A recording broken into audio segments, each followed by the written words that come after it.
So as you may remember, I've chosen the theme of dreams and visions for the March homilies. So this is an account from the first book of Kings of a dream that Solomon had shortly after his father David died, and then Solomon became the king. At Gibeon, the Lord appeared to Solomon during the night in a dream. And God said, "Ask for whatever you want, and I will give it to you." Solomon answered, "You have shown great kindness to your servant, my father David, because he was faithful to you and righteous and upright in heart. You have continued this great kindness to him and have given him a son to sit on his throne this very day. Now, Lord my God, you have made your servant king in place of my father David. But I am only a little child and do not know how to carry out my duties. Your servant is here among the people you have chosen, a great people, too numerous to count or number. So give your servant a discerning heart to govern your people and to distinguish between right and wrong. For who is able to govern this great people of yours?" The Lord was pleased that Solomon had asked for this. So God said to him, "Since you have asked for this, and not for a long life or wealth for yourself, nor have you asked for the death of your enemies, but for discernment in administering justice, I will do what you have asked. I will give you a wise and discerning heart, so that there will never have been anyone like you, nor will there ever be again. Moreover, I will give you what you have not asked for, both wealth and honor, so that in your lifetime you will have no equal among kings. And if you walk in obedience to me and keep my decrees and commandments, as David your father did, I will give you a long life." These are words inspired by God. So as I mentioned, the theme I chose for the March homilies is the wisdom in dreams and in visions. And on March 2nd, I spoke about dreams and visions in the world's great wisdom traditions. And on March 9th, last Sunday, I spoke about the psychospirituality of dreams and visions. So today, as is my wont, I will do a recap of those two homilies and then open it up to a Q&A. Next Sunday, God willing, is the community mass. And then on March 30th, I'm going to talk about some of my own dreams and visions over the years. So a quick recap on 2 weeks ago. I talked about dreams and visions in the world's great wisdom traditions. And I pointed out that dreams and visions hold a deep, deep significance across various religions and across various spiritual traditions. And although the interpretations and the teachings can vary, they always center around the themes of insight, guidance, healing, and some kind of a connection to the divine or to the spiritual realm. And I pointed out that it becomes really, really important when you're talking about dreams and visions, because we tend to think that they're very different. They're not different. They're synonyms for the same thing. In many, many traditions, dreams and visions are synonyms. So basically, dreams are visions you have while you're asleep, and visions are dreams you have while you're awake. And so they're basically just two different states of consciousness reaching higher kind of modes of understanding, but they're synonyms. When you understand that, then you have a totally different understanding of the dreams you come across, your own, others, and visions you may have during your waking state. And so I talked about the shamanic and the indigenous and the aboriginal understandings of dreams. Because in shamanism, dreams and visions are seen as the gateways to other realms or other dimensions. And shamans would often enter an altered state of consciousness. And they did this through various kinds of ritual, like drumming or fasting. And the idea was they wanted to receive visions that offered guidance, personal guidance, or insights for healing for themselves or somebody else. And so dreams are considered then as a way to receive messages from the spirits, from the ancestors, and from the natural world. So it's not just that dreams are putting you in contact with the spirit world, but you're in contact with your ancestry and you're in contact with Gaia herself. That's what dreams do for us.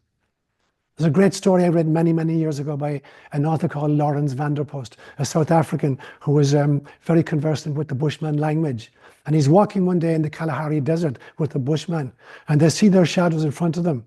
And the Bushman points to the shadow and he says, one day that man down there, he come up here. And this man up here, he'd go down there because there is a dream dreaming us. So for the Bushmen of the Kalahari, in some senses, we are a dream that something else is having, that our spirit is having. Many of the North American tribes have vision quests where individuals will isolate themselves to go out in nature for 5 or 6 days, fasting, completely alone, in order to receive visions that guide both their own personal path and their role in the tribe, what they're contributing to the tribe. And in Australia, among the Aboriginal population, there's this extraordinarily beautiful notion of dream time, and it is central to the Aboriginal spirituality. And the dream time for the Aborigines is like the connection to the ancestral world and to the creation of the universe. So once again, you have dream time as a connection to the ancestors and to how the universe itself was created. And so very, very often, dreams explain the origin of the landscape in which the Aboriginals found themselves. And an Aboriginal person would never forge a stream or climb a mountain whose music he did not know. He would have to know the mythology and of the landscape. And the same for the animals and the peoples they encountered. So for the Aboriginal peoples, this dream time was the connection to a much deeper level of cosmology. I spoke about the Hindu notions of dream time. And in Hinduism, dreams are often seen as a manifestation of the subconscious mind that they call chitta. And they're linked very, very closely to the cycles of life and death and rebirth. So dreams have a lot to do with the cycle of life, of dying, and of being reborn. And in the great Upanishads and in other ancient texts, they discuss the different states of consciousness. And in that kind of hierarchy, dreams are someplace in between waking consciousness and deep, deep, deep sleep unconsciousness.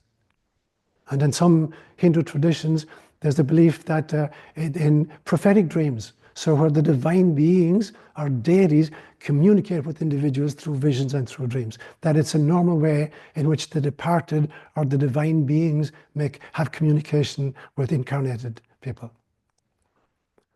I talked about Buddhism, and Buddhism has two minds, is in two minds about the importance of dreams.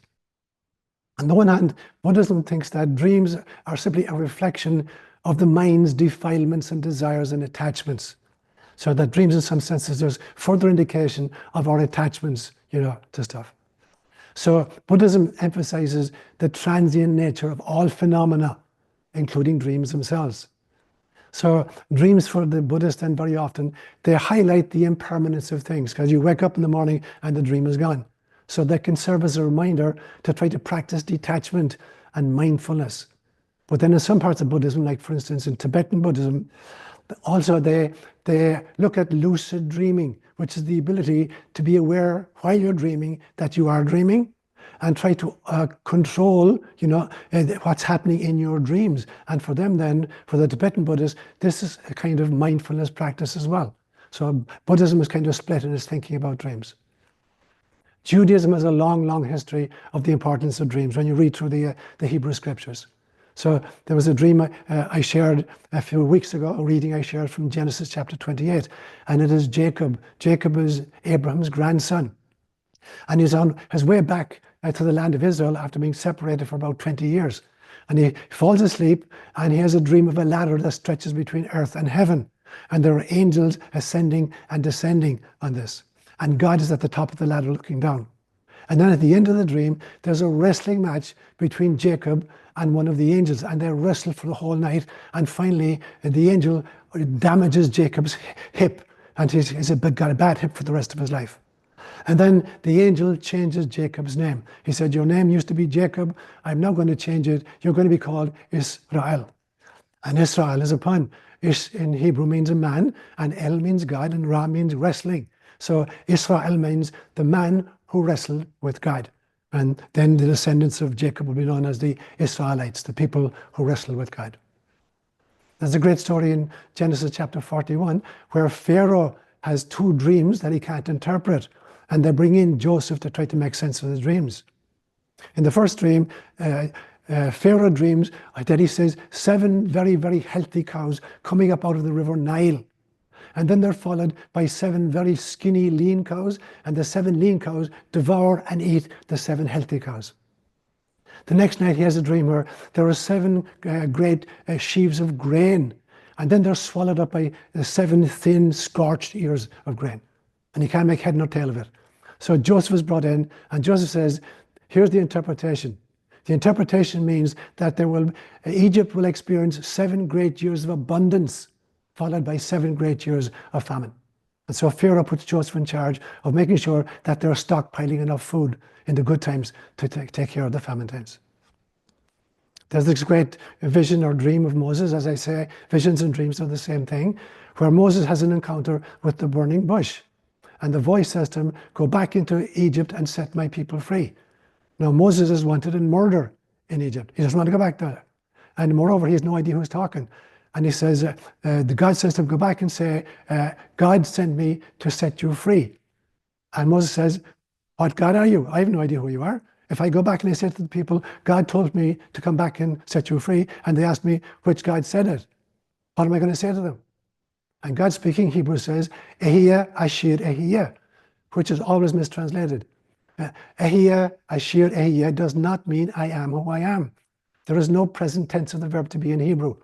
You have to get around it by a device called predication without a verb. And we had the same thing in Kalenjin languages. So what God actually said was, Ehiyah, Ashir, Ehiyah, I will be who I will be. He's using a future tense. In other words, God is saying to Moses, it's none of your business. I'll show up whatever way I desire to show up. So this was kind of Moses' great insight. In the first book of Kings, chapter 3, this is the one that I read out for you today. So Solomon has just taken over from his father David. David died around the year 970 BCE, and Solomon, his son, takes over. And then Solomon has a dream in which God appears to him, and you heard the reading. God said to him, I'll give you anything you want. What do you want? And Solomon asked for wisdom to govern the people well, which pleases God, and he grants him wisdom. And as well as that, as a little bonus, I give you wealth and honor as well. So that was Solomon's dream. Daniel, who flourished about 590 BCE, and at a time when the last 2 tribes of Israel have been taken into exile by Babylon, by the great king Nebuchadnezzar. And the king Nebuchadnezzar has a dream, and he can't figure out what it means. And he brings in all his wise men, and they can't figure out what it means as men. And he threatens to kill all of the wise men because they can't interpret his dream. And then finally, they bring Daniel in, and Daniel interprets it. And the dream that King Nebuchadnezzar had, he said, I saw a statue built of very different metals. The head was made of gold, the chest and the arms were silver, the belly and the thighs were bronze, the legs were iron, and the feet were a mixture of iron and clay. Can you explain that to me? And Daniel said, yes, I can. The head of the statue, the pure gold, represents you, King Nebuchadnezzar, because you are the gold, and it's talking about the Babylonian Empire. After you will come a lesser empire, the silver, the chest and the arms, and that symbolizes the Persian Empire. In the year 529 BCE, the Persian Empire overthrew the Babylonians, and that was the end of the Babylonian Empire. And then the third one is bronze. The belly and the thighs were bronze. And this, Daniel says, represents the Greek Empire. The Greeks would overcome the Persians. The famous battles between Alexander the Great and Cyrus, the king of Persia. So about the year 330 BCE, the Greeks overthrow the Persians. And then the legs are of iron. And this symbolizes the Roman Empire. And the Romans overthrew the Greeks. And then finally, you have the feet were a mixture of iron and clay. They all mix really well. And so this was a divided kingdom, a weak kingdom. It's talking about other kinds of empires that will succeed the Roman Empire, but they'll be much weaker and they'll be divided. And then Daniel says, this actually means that there's going to be a successive world empires, each more inferior than the last one, but ending with the kingdom established by God himself that will endure forever. So that was Daniel's great dream. I talked then about dreams in Christian thinking, beginning with Mary. So Mary is a young girl who's been betrothed to Joseph. But she has an encounter, so it's a visionary experience with the angel Gabriel.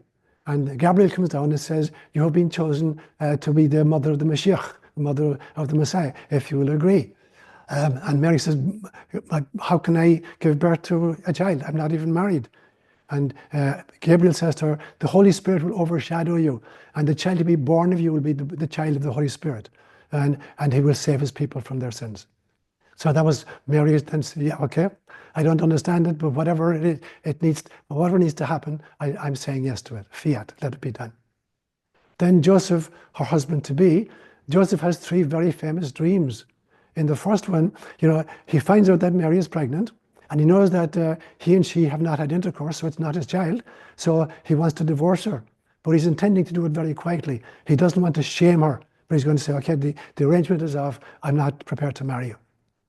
And then he has a dream, and an angel appears in a dream and says to him, Joseph, do not be afraid to take Mary as your wife, because she has conceived what is in her by the Holy Spirit. And Joseph said, okay, he agreed to it. So he marries her. And then the child is born, and then the child is in danger of being killed by Herod. Herod finds out, the wise men come and they're looking for the child who was born king of the Jews. And they visit Herod to find out, where will this child be born? And Herod pretends that he's very interested. He says, go find this child, and when you find him, let me know, and I'll come and I'll adore him as well. And Herod obviously wants to kill the child. And so when the wise men don't go back to Herod to tell him where the child Jesus was, Herod decides to kill all the children in Bethlehem and its environs who are 2 years of age and younger. It's called the slaughter of the innocents. But before it happens, Joseph has another dream in which the angel says to him, take the child and his mother and flee into Egypt, because Herod is trying to destroy the child. And he goes off into Egypt in the middle of the night and stays there for several years. And then he has another dream, his third dream, and he says, you come back to the land of Israel, Herod has died. And he comes back with the child and his mother. The child is maybe 3 or 4 years old at this stage. But when they get back to the land of Israel, he has a fourth dream. And the angel says to him, don't settle in Judea, in Bethlehem, because Herod's son Archelaus is in charge now. Go up north, go up to Galilee. So Joseph goes to Galilee and settles in Nazareth. So all of Joseph's great decisions came to him in dreams. And then, as I mentioned, you have the Magi's dream. So the Magi are the 3 wise men who came from the east. They saw this star rising, and they followed it, and they found the infant Jesus in the stable. And their intention was to go back to Herod and say, we found him, he's in Bethlehem. But they're warned in a dream, do not go back to King Herod. He wants to destroy the child. So they go back home by a different route. And then you have the great dreams and visions of Jesus himself. So there's a great vision of him in the Jordan when he's baptized by John the Baptist. And as he's coming out of the water, the heavens open and the Spirit comes down on him, and a voice says, this is my beloved Son in whom I am well pleased, listen to him. And that's the beginning of his public ministry. But before he begins his public ministry, he spends 40 days in the desert preparing for the ministry. He had been a carpenter. Now he's going to become a peripatetic teacher, wandering around Israel preaching. So he's preparing himself for that, and he's tempted by Satan in the desert. 3 great temptations, 3 visionary experiences. A week before he dies, there's a very powerful visionary experience he has, where he takes Peter and James and John to the top of Mount Tabor, and they have an encounter with Moses and Elijah. Now Moses, if he existed, was dead 1250 years, and Elijah was dead 850 years, but Moses represented the law, the Torah, and Elijah represented the prophets. So Jesus is kind of dipping into the Akashic Records of his own people in order to prepare himself for the week which is ahead. And then finally, the night before he dies, he has this powerful temptation vision of Satan in Gethsemane, where Satan is trying to persuade him that he's been gaslighted by God, that there was no mission and there is no Father, and he's wasting his time, and get out of Dodge while he still has the opportunity. Then in the book of the Acts of the Apostles, you've got a beautiful story in 2 parts, 2 different visions. In the first part, Peter is having a siesta, and he goes up onto the roof of the house where he's lodging. They have flat roofs, and he's having a siesta. And he has a dream in which he sees a huge big sheet let down from the heavens, and there's all kinds of animals walking around inside it. And a voice says to him, Peter, take and eat. And Peter looks what's in the sheet and says, God forbid. That's all treif. None of that is kosher food. I don't eat non-kosher food. So the blanket is taken up, and it comes down the second time. And the voice says to him, Peter, take and eat. And Peter says, no, none of this is kosher food. I can't eat treif. And it goes up and comes down the third time with the same injunction, Peter, take and eat. And Peter says, no, I'm not going to eat the treif. I eat only kosher. And God says to him, Peter, do not call anything that I have made unclean. And then he wakes up from the dream. He comes downstairs, and then there's a messenger comes from another city, from a centurion called Cornelius. And Cornelius just had a vision and a dream in which he was told, send to Joppa and look for Peter and bring him here because I need him to talk to you. So he sends messengers to where Peter is, and Peter gets a message, Cornelius the centurion in another city wants to meet you. So he sets out. And he comes to Cornelius' house, and then he remembers the dream he had, because it is verboten for a Jew to go into a Gentile household.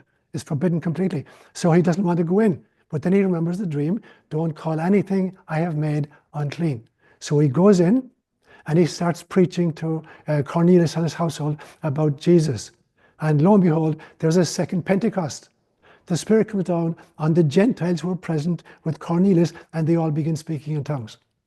And so Peter goes back to Jerusalem, and now the Jewish Christians in Jerusalem are really upset with Peter because they heard that he went into a Gentile household, and they're really upset that he's broken the law.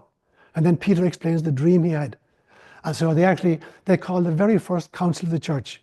You'll find it in Acts chapter 15. And there's only one item on the agenda. The item on the agenda was, do Gentiles who want to become followers of Jesus have to become Jews before they become followers of Jesus? Do they have to keep all 613 precepts of Torah? And the unanimous decision was, no, we couldn't keep the law ourselves, and we're certainly not going to expect the Gentiles to keep the Torah in order to become Christians. So two very powerful dream visions. You have the great vision of Paul on the road to Damascus. He was known as Saul initially, and he's been persecuting this young Jesus movement. And on the way to Damascus, he's knocked off his horse and he's blinded. And a voice says to him, Saul, why are you persecuting me? And Saul says, Lord, who are you? And the voice says, I am Jesus, and you are persecuting me. And he says, then go to a house of Ananias and be baptized. Meanwhile, Ananias is having a vision in which he's told that a guy called Saul is on his way. And Ananias said, oh my God, not Saul. He's murdering Christians. And the voice says to him, baptize him. And so Saul arrives in the house of Ananias. Ananias baptizes him, and then Paul becomes the great apostle to the Gentiles. So as you can see then, the interpretation of dreams is considered a spiritual gift in many Christian traditions. And dream interpretation, historically, has been a very important practice in Christian mysticism. So that's what I had to say 2 weeks ago. Last week, then I spoke about the psycho-spirituality of dreams and visions, starting with Freud, his great book, Dreams as the Royal Road to the Unconscious. And Freud believed that dreams were a direct window into the unconscious mind, and it was revealing hidden desires and repressed thoughts. So according to him, dreams were primarily expressions of repressed desires, often sexual or aggressive in nature. And he argued that dreams were a kind of a wish fulfillment, where the unconscious desires, which cannot be expressed in waking life because of social and moral constraints, are fulfilled in the dream world. And he developed a technique which he called dream analysis, with two kinds of content. One he called manifest content, which is what's directly seen in the dream, and then latent content, which is the hidden meaning behind the dream. And he talked about the role of the id. Dreams were driven by the id, the unconscious part of the psyche that seeks immediate gratification of desires. And the ego is the conscious, rational part of the mind trying to repress these desires. So dreams are like the safety valve in order to safely express them. So that was Freud's thinking on dreams. Carl Jung, who was a disciple of Freud, but then they broke finally. So unlike Freud, Jung did not see dreams as merely expressions of repressed desires, but rather as a source of insight. For Jung, dreams were a means of psychological integration and self-awareness. And they provided valuable insights into both the personal and the collective unconscious. Because Jung differentiated between personal unconscious and what he called the collective unconscious. And so the collective unconscious is like the shared, inherited part, kind of where we find a kind of universal symbols and archetypes, like the hero or the shadow or the wise old man. So often dreams help us to tap into this collective unconscious, offering deeper connections to universal human experiences, not just the personal human experiences, but universal human experiences. Now, he talked then about archetypes and symbols. So where Freud emphasized sexual and aggressive symbolism, Jung believed that dreams symbols often represent the archetypes from the collective unconscious.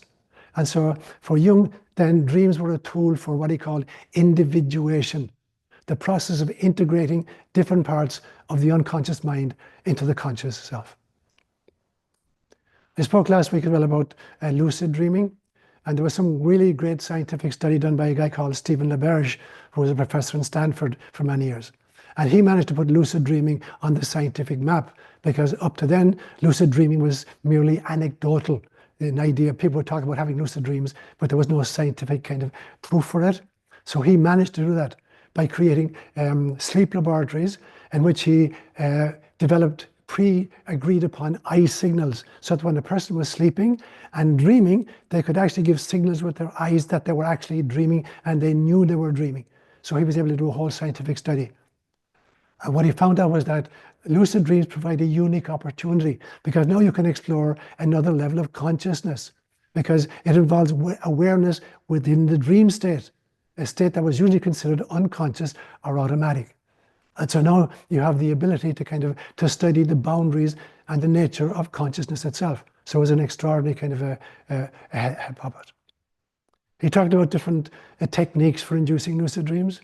So how can you manage to kind of have a lucid dream? And the first one is reality testing. He said, during the day, you should constantly ask yourself, am I dreaming or not? When you're allegedly awake. So by asking yourself constantly, am I dreaming or not? Then when you're actually dreaming and you ask the same question, you'll know that you're dreaming if you're dreaming.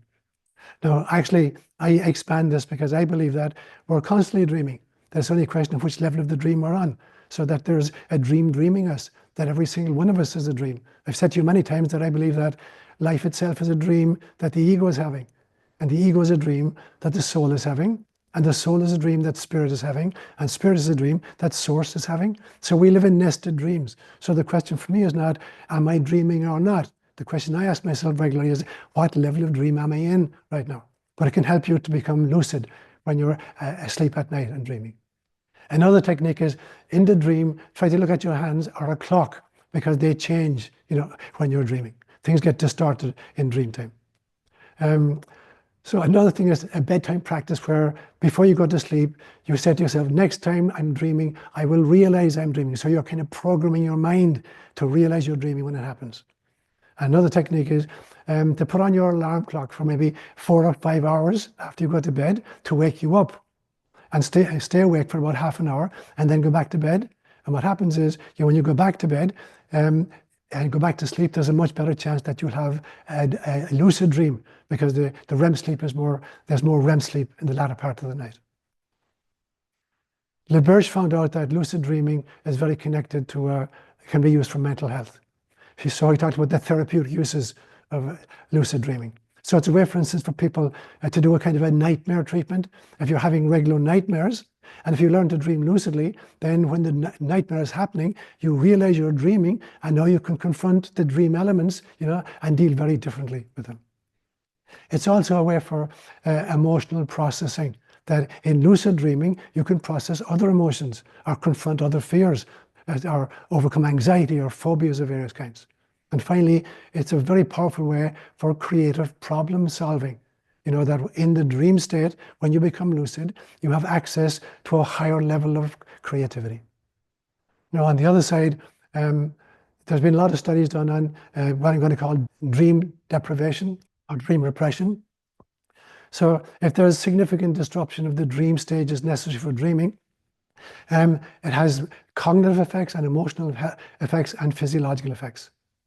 Cognitively, both memory and learning depend on REM sleep, REM sleep, rapid eye movement sleep. They play a huge role. So studies have shown that if you deprive somebody of dreaming, it can negatively impact their ability to learn subsequently or to recall information subsequently. It also can lead to distractibility and slow reaction times and difficulty concentrating in waking life. It can lead to mood disorders of various kinds. So chronic REM sleep deprivation has been linked to an increased risk of depression and anxiety and irritability. And also it makes it much more difficult to handle stress in waking life. And physiologically, sleep deprivation leads to a weakened immune system, increased inflammation, and a higher risk of cardiovascular issues. And then finally, even psychotic symptoms. In extreme cases, dream deprivation can lead to symptoms of psychosis, like visual and auditory hallucinations or delusional thinking. So that's what ÓLaoire had to say. I put a lot of thought into dreams. I've been recording my own dreams since 1979. So some of the insights that I've come up with from my own dream time is I got a definition of consciousness. I've never seen a definition of consciousness in any of the literature. And so I seeded my dream about 3 years ago and asked for a definition of consciousness. And the response I got in my dream was that consciousness is source-saturated self-awareness. That consciousness is source-saturated self-awareness. I don't care what level of consciousness you're talking about, cosmic consciousness, individual consciousness, the subconscious, the collective unconscious, it's all source-saturated self-awareness. And for me then, the real question was not how much consciousness, if any, survives death. Does consciousness go on after death? But rather the real question is how much consciousness survives birth? Because when we decide to kind of incarnate in these kind of three-dimensional bodies, we use a lot of our ability. Our consciousness is downgraded. I believe then that the goal of evolution is to move from the densest, least self-aware up to the ultimate, subtlest, fully self-aware. That's the goal of evolution, the goal of consciousness. Now, Jung said that archetypes are symbols of the collective unconscious of the species. I believe that there are what I call super archetypes, which are symbols of the collective unconscious of the cosmos itself. So that there's a kind of archetype, which is symbolic of the collective unconscious of the very cosmos. Now, I also believe that dreams are the meeting place of the deceased and us. That dreams are a very powerful way in which we can encounter those who have transitioned through the veil. I think, in fact, that they can be conduits for dead geniuses like Einstein and Da Vinci to inspire presently incarnated people to develop their research and their talents. And there's many cases of people claiming that they had encounters in their sleep and in their dreams with these characters who gave them insights into what they were studying. I believe that dreams are a portal for time travel. That in the dream state, there is no time and there is no distance. I believe, in fact, that dreams are a portal for interdimensional travel and dialogue, not just into different places on planet Earth, but into different dimensions themselves. For me, there's dream time really helps me understand the notion of time itself, because I believe that each lifetime is a holographic fractal of a multi-incarnational journey of the soul. The soul has many, many, many incarnations. So every lifetime then is simply a holographic fractal of the multi-incarnational journey of the soul. I believe, in fact, that time is an illusion of incarnation. It's like the image that came to me in a dream one time. It's like breaking up food in a baby's bowl for easy digestion. You can't expect the child to kind of break up its own food. So you break up the food, put it in the bowl, and then the child can feed himself. That's the illusion of incarnation. That we've broken up kind of infinity, our timelessness, into time chunks and put them into the bowl of incarnation, and then we feed them a minute at a time, an hour at a time, and a day at a time. So for me then, time is not a measure of reality, but a sign of the limitations of the processing intelligence. That's what time does really. It shows the limitations of the processing intelligence. It's not a measure of reality. And the Akashic Records then, for me, are an infinite series of organically evolving clusters generated by the experience of beings at every level of reality, in and out of time. And what Rupert Sheldrake would call the morphogenetic field, for me, it is the species-specific subset of the Akashic Records. Finally, last Sunday, I said that I believe that every story is a story of Pentecost, because all of us are meant to be prophets and dreamers and visionaries for the world and for our times. Without spirituality, life is just a freezer in which we strive to keep the meat of incarnation from spoiling. When we have spirituality, everything changes. And we realize that the purpose of life is to set God free from our projections so God can set us free from our illusions. Namaste, my brothers and sisters. Let's open up to Q&A. I kind of have three questions buried in one, so answer whichever appeals to you. If all past lives and current lives are occurring simultaneously, how does seeing and experiencing past lives relate to dreaming and having visions? And then what are hallucinations, and is hypnosis a dream state? Brilliant. So let me start at the back and work forward. Hypnosis is a kind of a dream state in the sense that it's an altered state of consciousness. So we tend to kind of identify dream state with what happens after you go to bed at night and before you wake up in the morning. But that's just a particular kind of form of dreaming or a form of vision. And so hypnosis then is putting you into an altered state of consciousness. And anytime you get into an altered state of consciousness, you have access to different data. So in some senses, every altered state of consciousness is a dream or a vision. Yeah, that was the last piece you said. So what about your first question then? If everything is a dream, how do we differentiate timelines between different times?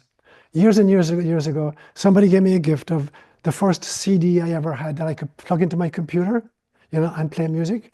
And I stuck it in my computer, and an icon came up, and it said there were 13 tracks on this. It was a music track, and so I hit the play button, and it starts playing number 1, then 2, then 3, then 4, then 5, then 6. And so I listened to the whole CD, and then I saw there was another button called the shuffle button. So I hit the shuffle button, and then it started just messing up the order of the 13 songs, and I listened to them in that way. And then the third one was you could organize your own order of the 13. So being a mathematician, I decided to do it prime numbers. So I started off with 2, 3, 5, 7, 11, 13, and then went back to the even numbers, and then finally to 1. And I played them in that sequence. And then I began to thinking, would it be possible to play all the tracks simultaneously? And if it were possible, would it be utter cacophony? If we had all 13 tracks playing at the same time, would it be cacophony? And it certainly would to my little brain. But if I were in an altered state of consciousness, if I had access to higher realms, is it possible that I could actually hear all 13 tracks simultaneously? And not only would it not be cacophony, it would be a much higher form of harmony. Now, that is what I believe happens in parallel lifetimes or in subsequent incarnations, past lives and future lives. Because in some senses, there is no time. And so the possibility that they're all present simultaneously, and that if I had enough if I had enough brain power, I could listen to all 13 tracks simultaneously, and I'd find that they were dovetailing with each other and feeding into each other. They'd be more like a kind of different instruments in an orchestra that are synchronized to each other rather than competing with each other. And so I believe then that the notion of parallel lifetimes and reincarnation experiences, they don't follow a chronological order. I'm totally convinced that after my death in this lifetime as Seán, whenever that happens, my next incarnation, I could experience it as a slave girl in North Africa in the 1300s. And that, it's just mean I'm picking a different time and location and opportunity to learn something different. And so time is just an artifact of this tiny little brain we have. Because when we downsize from being spirit beings, we have to operate with a little 3-pound mass of wetware that is so small, it can't grok the gestalt. So as to break up the experience into bite-sized pieces and process them sequentially, thus giving rise to the kind of illusion of time. But it's all, there is only the now. And so dream time and any altered state of consciousness allows me to kind of higher and higher levels of synchrony. So that finally, when I reach the source self itself, all experiences are contemporaneous. And if I have free will, I can choose a particular path or a particular timeline. But when I'm dreaming at night, I believe that many of these parallel lifetimes are actually cross-fertilizing, and that dream time is actually speeding up the learning process. So I'm not wasting my time sleeping. I'm actually having access to data and experiences in other parallel lifetimes or in other incarnations, and I'm learning from all at the same time. When you had your LBL experience, did you feel like you were going back in history, or did it feel like a simultaneous reality as real as where we are right now? So the question that Tom is asking is about the LBL is the life between lives, a form of regression where you experience the Bardo state. So what happens? I had this really powerful experience in 2006, which I made the focus of last year's March retreat. And in that, I had the experience of the end of my last lifetime in 1944. And then before I was born as Seán in 1946, the Bardo State and encounters with dead family members and also with Jesus on several occasions, and also having access to the jumping off grounds, the kind of the platform from which souls kind of catapult into their next incarnations. And part of me was aware of the fact that I'm lying on a table in my friend's office, Matt McKay, who was leading me in this. I was well aware that my name was Seán, an Irishman lying on a couch. Part of me was aware of that, but that part wasn't important. The focus was on what was happening in between lifetimes. So there was a simultaneity, but my choice was to focus on one aspect rather than the other. Great questions, Tom. I have two questions. One is, I don't know if it's on topic, but should we be trying to kill off the ego? Number one. And secondly, so I have a goal, or I have something I feel I have to do. And I'm wondering if you know of any way to contact the Akashic Records to get the skills that are there to be able to accomplish what I have to do. Two great questions, John. So let's start with the second one. So what do you do to access the Akashic Records? Now, obviously, dreams are downloading that on a regular basis. If you're paying attention to your dreams, you have access to that. Also, meditation gives you access to that. Anytime you're in an altered state of consciousness, you have some kind of access to the Akashic Records. Now, there are some practitioners who claim to have techniques that will allow you, that will help you to do that. I don't have that skill set. I've never trained in that skill set. But there are people out there who make that claim that they can do it. But the truth is, the Akashic Records are available to everybody who knows how to access it. But in order to do that, you need to kind of have an altered state of consciousness. So any way in which you kind of develop an altered state of consciousness, whether you're working with your dreams, or you're meditating, or you're spending time in nature, or you're spending time with little children, particularly kids between age 2 and age 5, because they're constantly crossing over the veil. The veil is very, very thin for little children, the veil between the mystical and the mundane. And so spending time with little children and activating your imagination. Now, I've defined imagination very differently from fantasy. Fantasy is the ability to make up stuff that's not real. Imagination is very different. Imagination is the ability to volitionally shift my state of consciousness, enter into different dimensions, encounter different entities and energies in those other places, learn from them, speak with them, cross-fertilize them, and then bring it back to waking consciousness. So any significant practice you have of altering your state of consciousness is going to bring you in contact with at least a subset of the Akashic Records. And obviously, like any skill, it's something that can be developed. Obviously, it has to be done with extraordinary humility, and a sense of confidentiality. You can't just kind of break into somebody's personal Akashic record in order to gain power to control them. So you don't want to be doing kind of an MK Ultra version. So it's very important that you have a mindset that you have access only to the data which are important for your own incarnation this time and for exercising compassion in this lifetime. So it has to be done with tremendous humility as well as everything else. Okay. So remind me again the first part of your question, John. Killing off the ego. Killing off the ego. Okay. So the short question is no, the ego is very important. The ego, without the ego, you couldn't stop at a red light, or you couldn't tie your shoes, or you couldn't pay your taxes. So the ego is important. But the ego is simply the CEO of waking consciousness, a particular state of consciousness. So it's a servant of the soul. The problem is that the servant attempts to be the master. So in many, many parables, Jesus addresses this issue. He talks about situations where there's a master and a servant, and the servant gets way beyond himself and starts stealing the master's property or beating up on the other servants.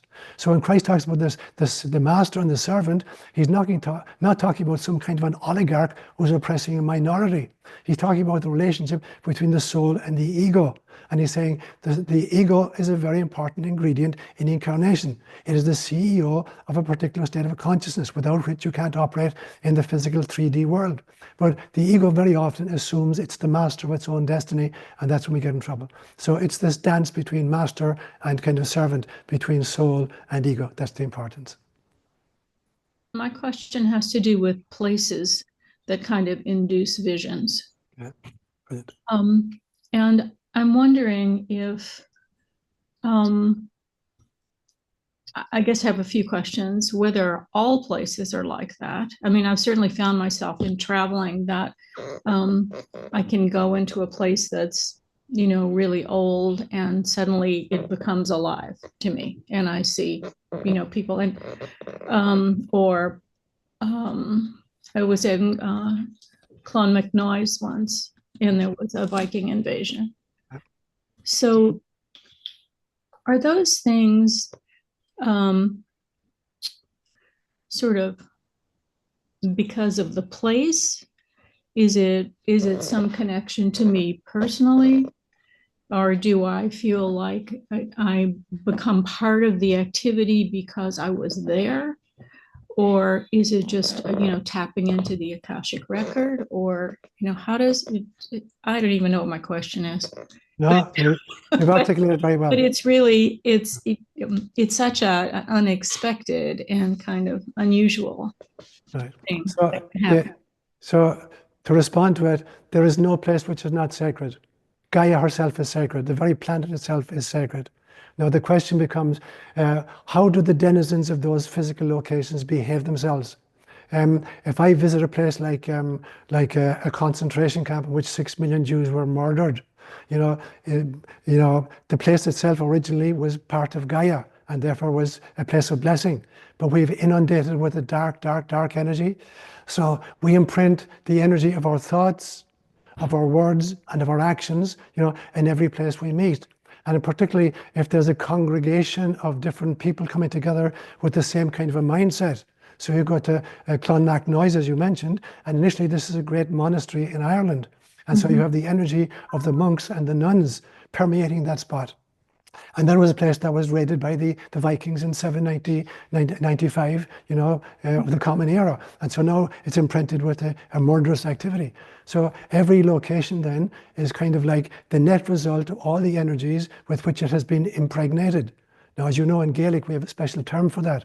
We call it a ÓLaoire, a thin place, a place where the veil between the mystical and the mundane is diaphanous, between the many places which have been kind of impregnated with deep, deep, deep spiritual energy. A place like maybe Lourdes or Jerusalem, or Clonmacnoise, as you say, that when you have people with the focused intention of creating love and peace and harmony, the land itself soaks up that energy. And so every place you go originally was sacred. It was part of the body of Gaia. But it's like if you you're born as a baby with a perfect body, and then you have an accident and you spill scalding water on your chest, and now you got this huge big burn mark on your chest. So the pristine skin has now changed in some way. So the problem is that generations of and millennia of human beings acting on the planet with different kinds of energies are then impregnating various parts of the planet with those very things. And then the second part of your question was, is it bringing up old memories because I was there in a previous time? Yes, very, very definitely. You will have particularly kind of psychic connections to places that you actually inhabited in previous incarnations. So it's a multifactorial equation. Is both the fact that all energies everywhere constellate, and create good or evil in a specific physical location, and the fact that you're dipping into your own incarnational kind of history and is raising up memories from the past. Even if you don't have conscious recall of the details, the energy form itself is there. Because every time you transition from your physical life, you archive all of the experiences of the incarnation just ending at your astral body level. So everything you've experienced, in this lifetime, once you shed your physical container and your etheric container, all of the data, all of the experiences are archived at your astral body. And then you move on to your mental body, your psychic body, and your soul self. And when you come back down, your causal body has all of the data from all of the experiences you've ever had in any incarnation as a human being. So you're gathering all those data as well on the way back down. So when you're born, impregnated into your soul is kind of the energy of all those incarnations. Now the question is, do you have conscious access to that or not? And gratefully we don't. We'd be totally submerged. If we had access to all of the experiences of all our lifetimes, we'd be handicapped, and we couldn't do anything. So we have access only to that which is important for us in a particular incarnation. But that is not to say that there won't be spontaneous energies that somehow remind you, there's something really familiar about this place or this time.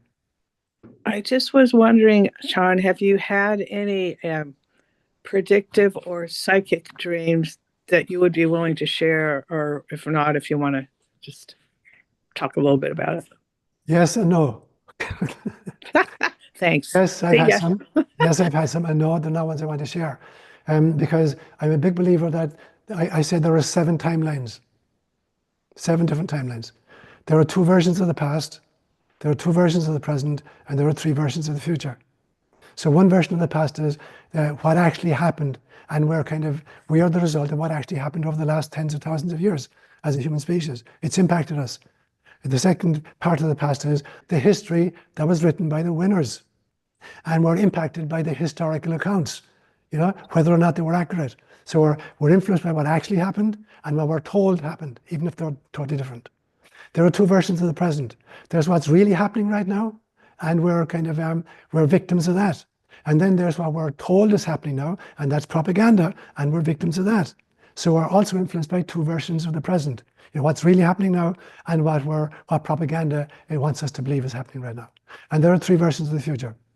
The first version of the future is the inevitable kind of outcome over which we have no control. And I don't believe that exists. The next one is the possible future, which is likely to happen if we don't change what we're doing. And then the third one is the probable future is what's likely to happen if we don't change what we're doing. And the possible future is what could happen if we do change what we're doing. And so that is the future that I hold on to. So the function of a prophet is not to foretell the future.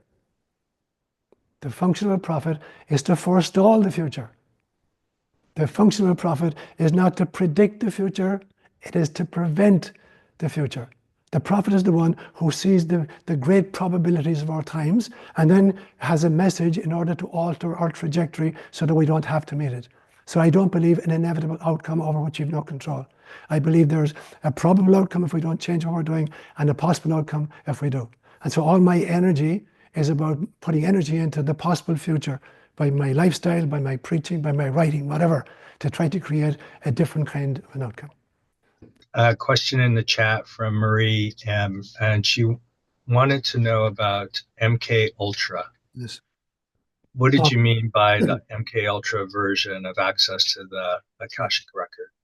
So MK Ultra was a CIA project that was done in this country in the 1960s or 70s, where they used drugs to create altered states of consciousness.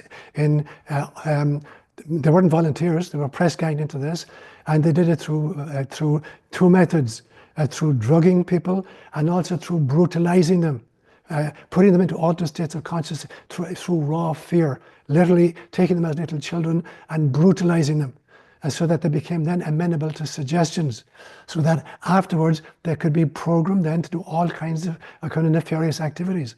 And this was discovered in our country, I think maybe in the 1980s, and there was a whole commission, a government commission set up to kind of kill this project. And it was called MK Ultra. And we were literally trying to create altered states of consciousness in little kids who would be raised to be programmable through the use of drugs or fear or torture in order to either assassinate foreign enemies, or make any other kinds of political kinds of impacts. So allegedly, it was shut down by our government sometime, I believe, in the late 70s or 80s. Now, some people would believe that there are still other forms of it existent, not just in our country, but in other countries as well. Seán, you said history is written by the winners, and since I used to teach history, I really believe that. But really what I wanted to ask about is that as you went through all of the history of dreamers and visions and the people who had them, except for Mary, they're all men. And I thought about that. History is written by the winners. Yes, yes. Mary's response to the angel Gabriel could be considered rather passive, to the dream. In a sense that, okay, I'll do that. But I'm thinking that it was more contemplative. And I think also that a lot of the women that I know who are highly spiritual beings are more contemplative rather than active. So you built 3 questions into that, and they're all really important, Margaret. The first one is, how many Jewish women do you know who are these passive wimps? Too many. There are None. there are no Jewish women who are passive wimps, let me tell you, and I know a lot of them. None. So the idea that Mary, the mother of Jesus, was this passive wimp that said whatever, that's totally misunderstanding who she was. This was an extraordinarily courageous decision to which she had to give full consent. The realization that she was going to be regarded as an unmarried mother in her village, even by her husband-to-be. So the ability to sign up for a mission where she was going to be vilified, that took an awful lot of courage. And you see Mary throughout the life of Jesus, not only was she the one who gave him physical life and pushed him into incarnation, in John chapter 2, at the wedding feast of Cana, she's the one who actually pushed him into his public ministry, where she said, they're at a wedding and the wine runs out, and she's, the young couple are going to get really embarrassed, and she sees the situation with her intuition, and she says to Jesus, they're running out of wine. And Jesus says, why is that my problem? And she gives him a side look, and she calls the steward and she says, whatever he tells you to do, do it. And he turns these huge big containers into wine. Now, so she's pushing him into his ministry as well. She didn't just give him life, at the beginning and push him into incarnation. She pushed him into his mission. And at the very end, she receives him, mission accomplished. When Jesus said on the cross, it is complete, mission accomplished, what happens? He's taken off the cross and he's put into Mary's arms. So that really is, it's in some senses, that was the mission that Mary had vis-a-vis Jesus, that was accomplished then. Then she went on in her own mission to kind of live in Ephesus with John and continue her mission. Now, part of the problem is, as you realize, history is written by the winners. And the Bible is written mainly about male warriors, because even the Jesus movement got captured very, very quickly. And people began to think, who's going to take seriously a religious system, which allows women to be in leadership positions? People like Mary of Magdala. And so they're either written out of the scriptures or they're vilified in the scriptures. So Mary of Magdala, the apostolorum, the apostle of the apostles, is now just a reformed harlot. And Mary, the mother of Jesus, is taken off into exile, where she lives very, very quietly and very contemplatively. The opposite is the case, that there were very, very powerful women leaders of the early church. But a patriarchal system, if it wanted any chance of success among the pantheons of religions in the Roman Empire, they couldn't have that. So they're written out of it. And as you say then, the last point, contemplation versus action. There are 2 things I would say about that. The first thing is that every one of us is a member of a team. And some people have particular strengths, or there's a particular need. So contemplation is a very important need for a group. But action is also very important in a group. So you have kind of the Mother Teresa of the world, who are much more into the action part of it, going to the streets of Calcutta and picking up dying babies and caring for them. And then you've got the contemplatives, like Teresa of Avila, who are writing these extraordinary tomes. So there's a division of labor in any team. But then within the individual person, it's very important to try to create some kind of a balance in your own life between contemplation and action as well. So it's getting that balance correct. And to do that, you have to understand your own times, and you have to understand your own gifts and your own talents. And so you have to play to your own strengths and make sure that you're optimizing your contribution to the evolution of the world itself. So it's a very fine balancing act between the feminine and masculine. In fact, I think they're not really good terms, feminine and masculine. I much prefer yin and yang. So if you remember, Margaret, I gave a retreat several years ago where I talked about spirituality beyond gender, because we've got to go beyond gender. We got to go to the yin energies and the yang energies. And the yin does not belong to women, and the yang does not belong to men. That any kind of soul which is interested in a kind of a balanced spirituality must develop both yin and yang energies, which are beyond gender issues. I have a couple of questions. One is, do you feel like dreams leave a clue as to what our next action should be? So I'm kind of starting from some of the readings you mentioned there about Saul. Sometimes I find dreams can be very muddled, so you have to kind of contemplate, because it's not a very clear message. But I suppose the first question is, do they leave clues as what our next action should be? So great question, Shane. And the important thing is to kind of realize that there are very different levels of dreams. So the first, Carl Jung talked about 4 different kinds of dreams. So the first level of dreams is just where the mind is trying to reprocess the activities of the day and kind of get rid of the dross, the unimportant stuff. So you get a lot of dreams which are kind of meaningless, where the brain is just kind of readdressing itself. It's like it's cleaning a house in some way. So the first level of dreams is just, he called them housekeeping dreams, kind of just clearing up the house. The second level of dreams, he talked about dreams coming from the personal unconscious. So they're having to do with, personal stuff to you about your own life and your own kind of mission in life, and learning how to interpret those dreams accordingly. The third level of dream, he called dreams coming from the collective unconscious. So if you're a shaman, for instance, you're not just dreaming for yourself, you're dreaming on behalf of the tribe. Or if you're a prophet, you're not just dreaming, on behalf of yourself, you're dreaming on behalf of the people. And so those come from the collective unconscious. And the 4 kind of dreams he talked about were kind of precognitive dreams, where you're actually getting clues about the future, because you're actually plugged into different timelines. And so there's information coming from you that's giving you access to future possibilities. So when you're working with your dreams, then it's important to try to sort out the various ones and not spend a whole lot of time, trying to make sense of the housekeeping dreams. It's like you're not going to go out into the kind of the garage and look through the rubbish and see, what did I just throw out? So you have to learn to get rid of those. And then you have to look at which dreams seem to be talking about my own personal life, about my talents, my gifts, and my problems. And then what level of dreams am I dreaming for a wider community? Particularly if you're in any kind of a leadership position, like you're the father in a family, or you're a chairman of a council or whatever. And so you're dreaming for a bigger group. And then finally beginning to recognize, are some of them prophetic? And you can only kind of estimate that by recording stuff. So I don't make it up subsequently, say, oh yeah, I remember I dreamt about that 2 weeks ago. Where's the evidence? And so if I'm recording it and writing down, then I can go back and say, actually I did. I had that kind of dream. So yes, there's information available. One of the other questions I have, I find some random dreams I have is where I feel like somebody is whispering something in my ear at night. But I sometimes find it's like that I'm afraid to hear it because I don't know what it is on that. And I wonder sometimes, is that my conscious mind blocking my unconscious mind from actually hearing the truth? Okay. So it becomes very important that if you want to work with your dreams, Shane, that when you dream at night, you're going from the physical level through the energy level to the astral level. And the astral level has 2 levels to it. There's the lower astral and the higher astral.